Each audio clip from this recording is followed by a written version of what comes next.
Все мастера пинг-понга на одной площадке. Стартовал Кубок Якутии по настольному теннису. Среди мужчин выступает 21 команда, среди женщин 14.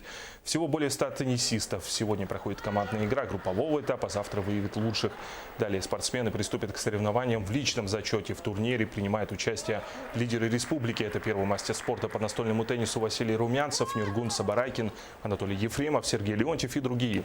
Кубок Якутии завершится в воскресенье.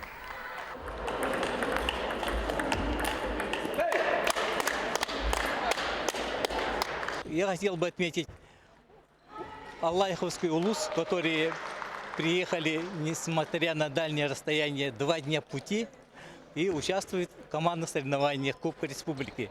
Ребята, которые находятся в своих улусах, они приезжают сюда, встречаются со своими соперниками и набирают тот опыт, который им в дальнейшем помогает для своего роста именно соревновательного.